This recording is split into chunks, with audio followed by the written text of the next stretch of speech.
आज झेंडा भल्या कामाचा जो घेऊन निघाला,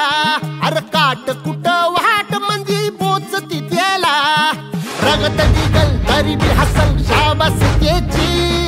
रगत निघल तरी बी हसल शाबास त्याची. तू चाल पुढं तुला रगड्या भीती कशाची, परवा बी कुणाची, मन शुद्ध तुझं गोष्ट हाय पृथ्वी मोलाची, पृथ्वी मोलाची,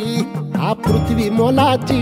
मन शुद्ध तुझं गोष्ट हाय पृथ्वी मोलाची. तू चाल पुढं, तू चाल पुढं तुला रगड्या भीती कशाची, परवा बी कुणाची, मन शुद्ध तुझं गोष्ट हाय